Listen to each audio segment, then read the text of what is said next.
The summons came during the hour when daylight still clawed at the western towers, and Miroslav Everhart knew better than to keep the council waiting.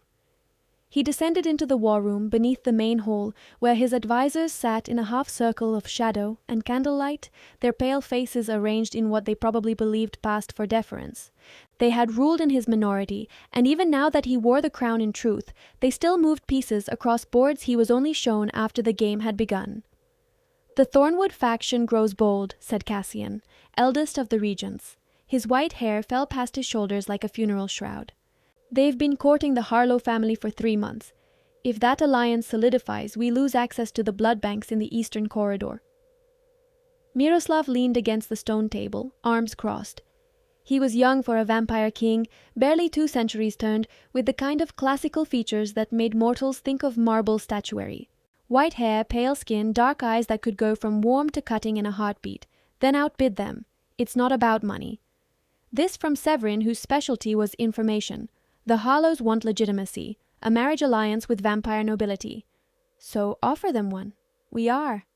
Cassian's smile held no warmth. You will court Thea Rosewood, cousin to Margaret Harlow. A public romance, very visible, very flattering to the family.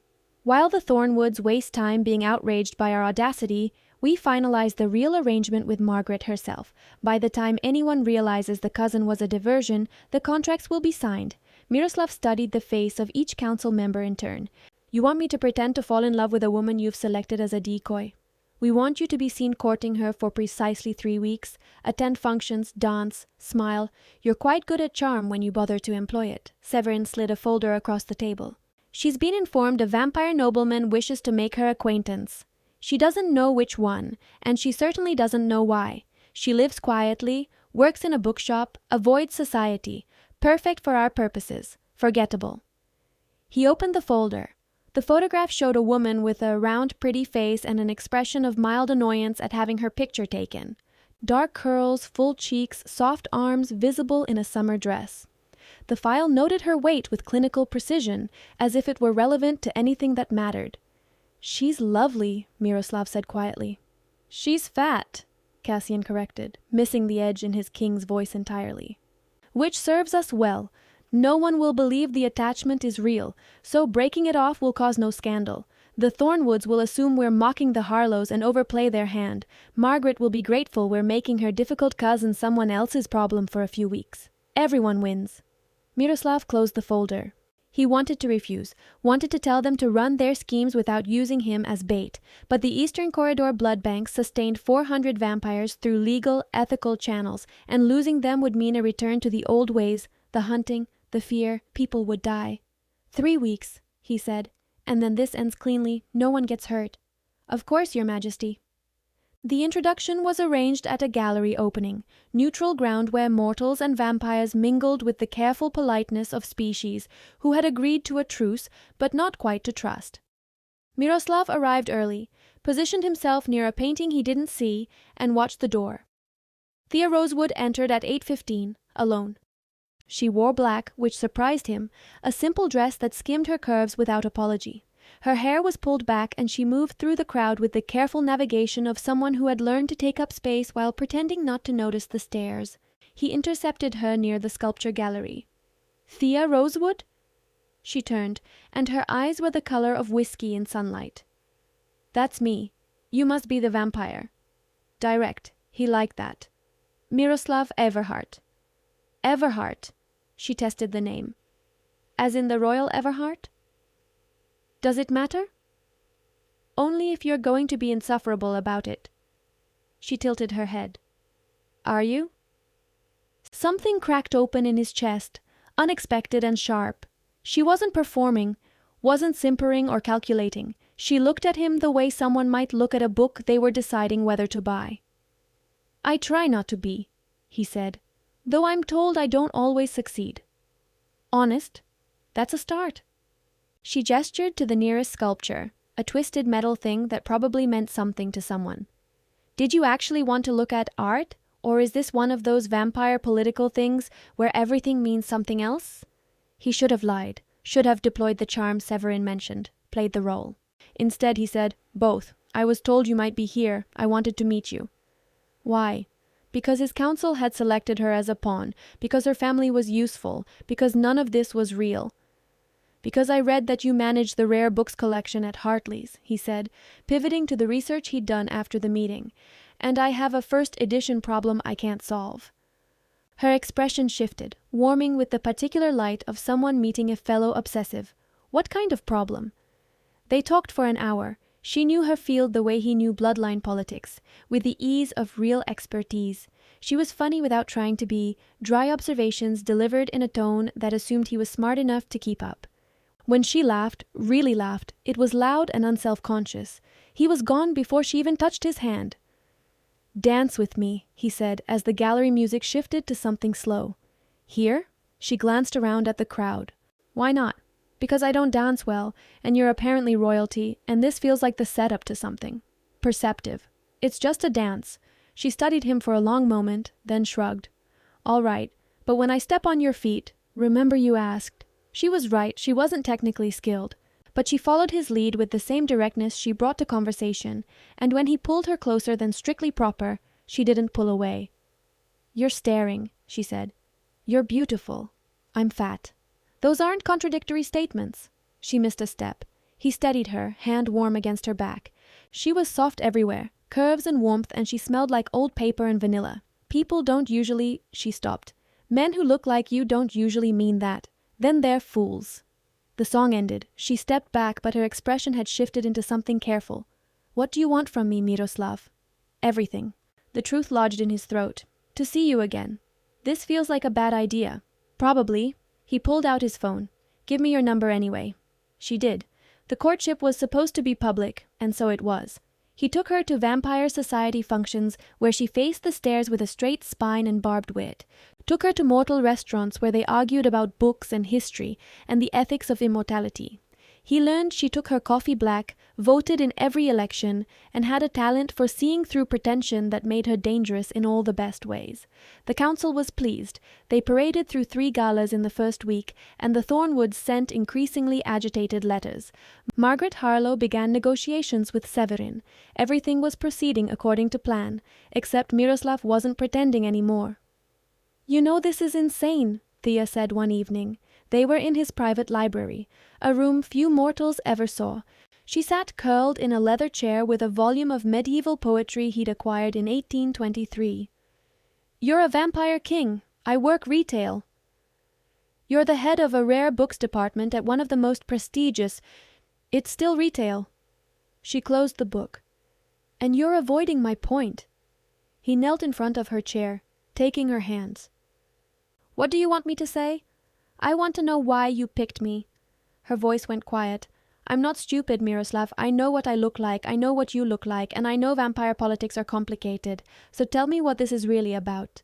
The lie sat ready on his tongue, easy, kind even, but she was looking at him with those whiskey eyes, and he couldn't do it. "You're right," he said. "I wasn't entirely honest about how we met." Something shuddered in her expression. "Explain." "The gallery wasn't an accident. I was told you would be there, that your family was important to an alliance my council was pursuing." The words tasted like ash. "I was supposed to court you, publicly, for political purposes." She pulled her hands back. "A decoy." "At first, yes." He reached for her again, but she stood, putting the chair between them. "Thea, please. It stopped being pretend the moment you spoke to me." "How would I know that?" Her voice shook. "How would I ever know what's real and what's just more strategy? Because I'm telling you now. You're telling me after I asked directly, after I all but accused you." She grabbed her coat. "How long were you planning to wait? Until after you got whatever you needed from my cousin? Until I'd served my purpose?" "No! God, no!" He moved to block the door, then thought better of it and stepped aside. "I was trying to find the right moment." "There's no right moment for this, Miroslav. There's just the truth, and you didn't give it to me." She stopped at the threshold. "I need to think. I love you." Her breath caught. For a second he thought she might stay. Then she shook her head and walked out. The council was less sympathetic. "You told her?" Cassian's voice could have etched glass. "We are 3 days from finalizing the Harlow contract, and you confessed?" She asked. Miroslav stood at the head of the table. King in truth now, not boy to be managed. I wasn't going to lie to her face. That was literally your entire assignment. Then you should have chosen someone else. He slammed his hand on the stone. I will not build a relationship on deception, council assignment or not. Severin leaned forward. The Thornwoods know something is wrong. They've been asking questions. If the Rosewood woman talks, she won't. You can't know that. I know her. He said it with absolute certainty. She's angry at me, rightfully, but she won't weaponize her hurt. It's not who she is. He was wrong, not about Thea, but about everyone else. The revelation came at the midwinter gala, the event meant to cap off the courtship before its planned quiet dissolution. Thea hadn't returned his calls, but she'd RSVP'd yes to the gala, and he'd allowed himself to hope that meant something. She arrived in deep blue, devastating and cold. She avoided his eyes as she moved through the crowd, and his chest ached with missing her. Then Lydia Thornwood appeared at Thea's elbow, all sympathy and poison. Miroslav was too far away to hear the conversation, but he saw the exact moment Lydia struck. Saw Thea's face drain of color, then flood with humiliation. Lydia had done her homework. She laid out the entire scheme in exquisite detail, loud enough for the surrounding crowd to hear. The decoy romance. The real alliance with Margaret. The council's clinical assessment of Thea as forgettable and perfect for our purposes. Thea found his eyes across the room. The betrayal there broke something fundamental in him. She left without a word. He found Lydia in the garden, radiating triumph. That was cruel, he said quietly. That was strategy, something your council used to understand before they elevated a child to the throne. She sipped her champagne. The Harlow alliance is dead now. They'll never trust you. I don't care about the alliance. No, you care about the fat girl. She said it like an accusation. How sweet, how wasteful. The violence rose in him, ancient and cold. He throttled it down. You will leave my court, tonight. You can't exile a Thornwood. Watch me. He turned his back on her, done with games. And Lydia? If you speak about Thea that way again, king's peace or not, I'll remind you why vampires used to fear my bloodline. He went to Thea's apartment. She wouldn't open the door. I know you're angry, he said to the wood. You have every right to be, but please let me explain. You explained already. Her voice came muffled, thick with tears. I was a pawn, a joke, the fat cousin who'd be grateful for the attention. You were never a joke to me. But I was to them, to the people you surround yourself with. A pause. Did you know what they called me in the file? Forgettable. He closed his eyes. Thea, I don't want your apologies. I don't want flowers or explanations or whatever vampires do when they've broken something. Her voice steadied. I want you to leave me alone. I can't. You don't have a choice. He pressed his palm against the door, helpless. Tell me how to fix this. You can't. Some things can't be fixed. He heard her footsteps retreating. Goodbye, Miroslav. The council met in emergency session the next evening, and the rage Miroslav had been containing for weeks finally found its target. You used her, he said, voice deadly quiet. You used both of us. We used the resources available to secure. You humiliated her, treated her like a prop. He looked at each council member in turn. And you did it in my name. Cassian spread his hands. Your Majesty, these are the realities of leadership. Sacrifices must be made. Not these sacrifices, not anymore. He pulled out the sheaf of documents he'd been carrying. I'm dissolving the Regency Council, effective immediately. The room erupted. Severin stood so quickly his chair toppled. You don't have the authority. I'm the king. I have all the authority. He dropped the papers on the table. These are your severance terms. Generous, considering. You can accept them and retire with dignity, or I can make this much less pleasant. You're destroying everything we've built, Cassian said, over a mortal girl. I'm ending a system that treats people like game pieces. Miroslav's voice could have cut diamond. The alliance with the Harlows is dead. My fault, my consequences. I'll handle the Eastern Corridor another way. But this? The schemes, the manipulation, the casual cruelty? It ends tonight. The court will fracture. Then I'll rebuild it into something better. He moved toward the door. You have until dawn to clear your offices. The hardest part was that dissolving the council didn't bring Thea back. He tried letters, apologies. He sent flowers, she returned unopened. He offered her anything she wanted: money, access, revenge if she wanted it. She ignored it all. A month passed. The court adjusted to its new structure, younger vampires stepping into advisory roles without the regent's poisonous influence. The Eastern Corridor situation resolved through a trade agreement Miroslav negotiated personally. Everything improved, except the part that mattered. He was staring at paperwork he couldn't focus on when Severin appeared in his office doorway. The older vampire had accepted his severance without argument, but he'd asked permission to stay in the city. "You look terrible," Severin observed. "Was there something you needed?" "To tell you you're being an idiot." He sat without invitation. "You dismantled the council, exiled the Thornwoods, reformed half the court's power structure, but you haven't done the one thing that might actually matter." Miroslav looked up.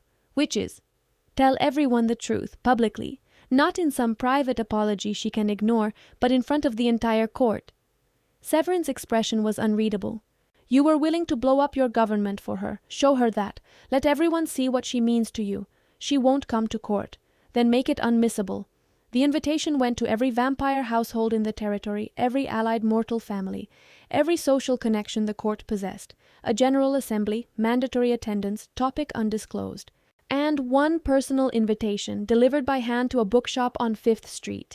"Thea, I know I have no right to ask anything of you, but I'm asking anyway. Come to court tomorrow night. I'm going to tell the truth, all of it. You deserve to hear it said out loud where everyone can witness. If you never want to see me again after, I'll accept that. But please give me this chance." Miroslav. She didn't RSVP. The great hall filled at sunset, vampires and mortals mixing in confused speculation. Miroslav stood at the head of the room in full formal dress, crown and all, and tried not to search the crowd for a face he wasn't sure would appear. He raised his hand for silence. "Thank you for coming. I've called you here to make a confession." The crowd stilled. 6 weeks ago, I was instructed by my Regency Council to court a mortal woman named Thea Rosewood. It was a political strategy, a deception designed to distract rival factions while we pursued a separate alliance. He let the words land. I was told she was forgettable, that no one would believe the courtship was real, that she was the perfect pawn because her humiliation wouldn't matter. Murmurs rippled through the hall. He saw shock, disgust, calculation.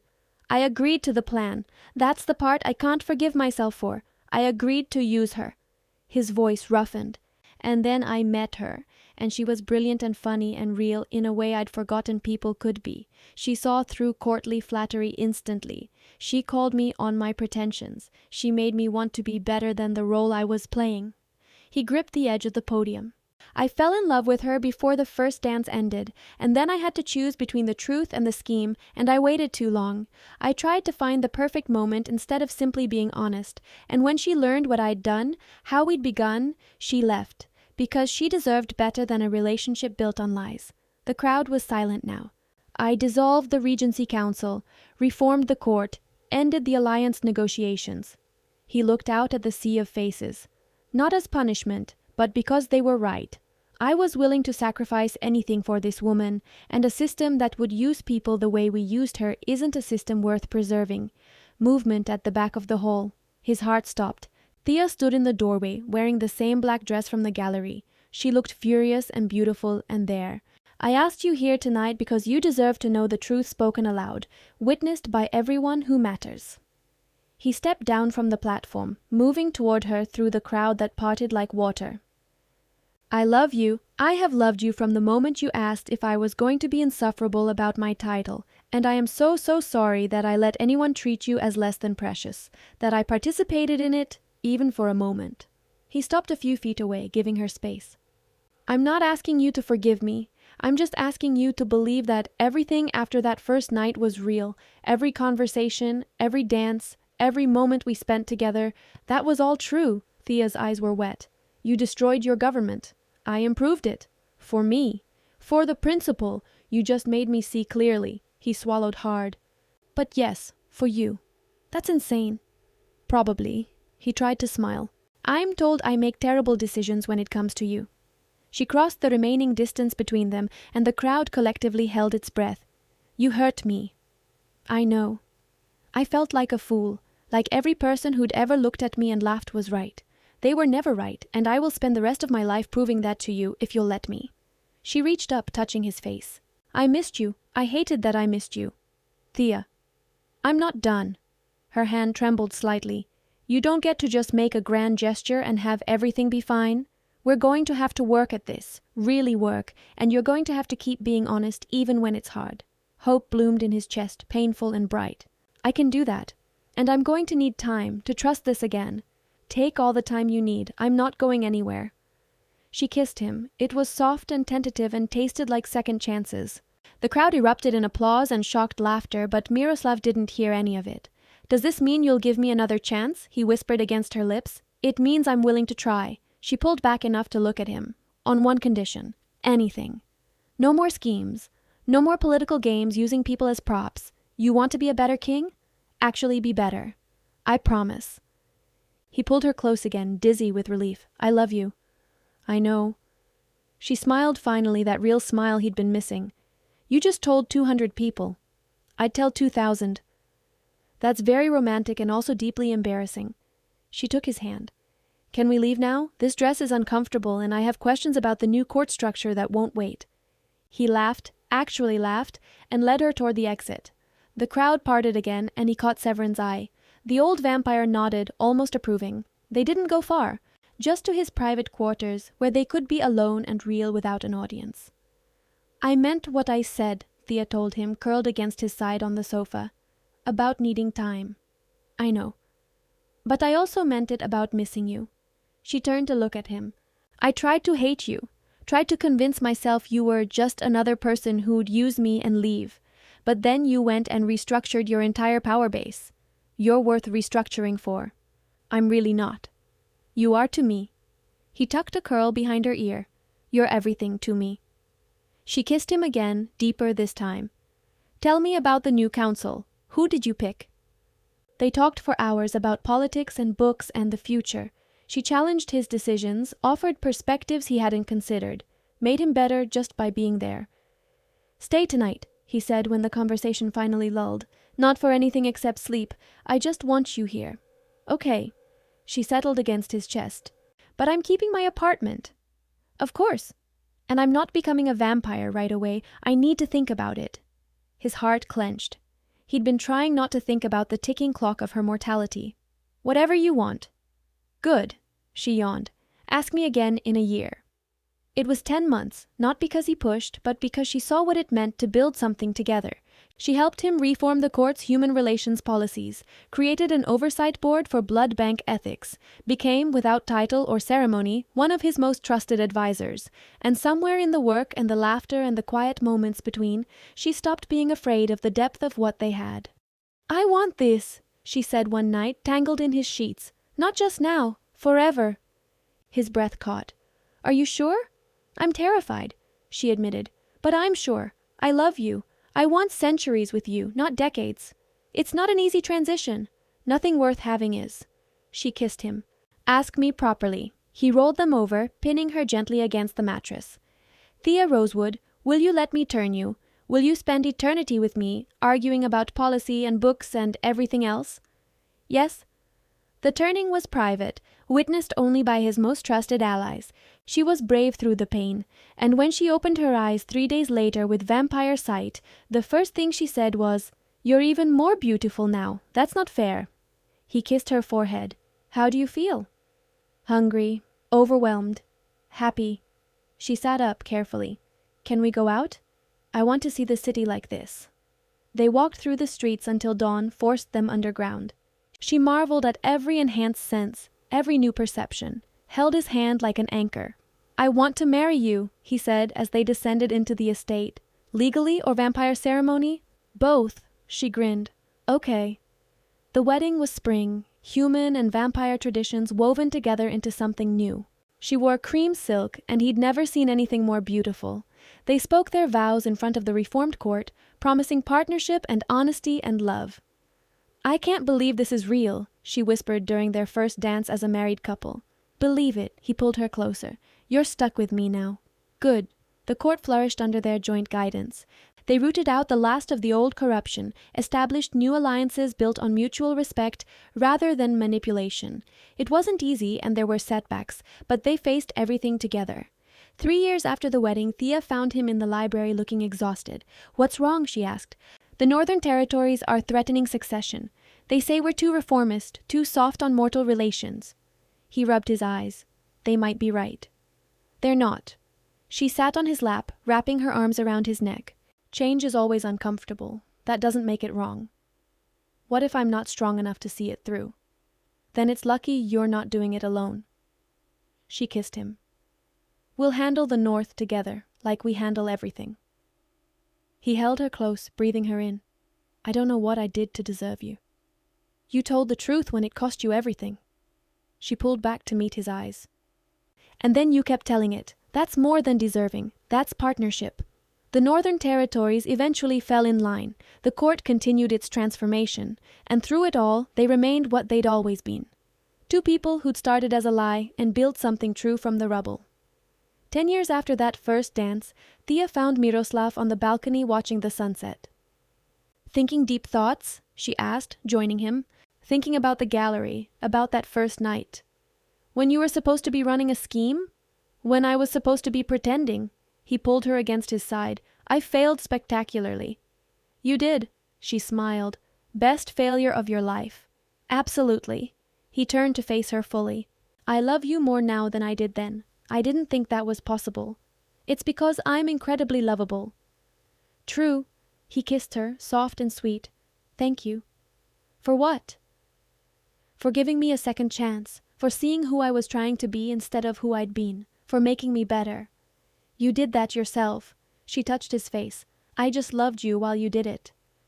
Below them, the city lights flickered to life. Their court, their territory, their life together stretching out in both directions. Past and future woven into a present that was better than anything he'd imagined when the council first handed him that file. "No regrets?" he asked. "About you?" "Never." She grinned. "About your terrible taste in art? Several." He laughed and pulled her inside, toward their quarters and the life they'd built together. The life that started as a scheme and became the truest thing he'd ever known. And if sometimes he still thought about that first night, about the dance that undid him before it even began, he thought of it with gratitude, for the lie that led to truth, for the woman who saw through his pretense and loved him anyway, for the chance to become someone worthy of her faith. They had forever now, and he planned to spend every moment of it proving she'd chosen well,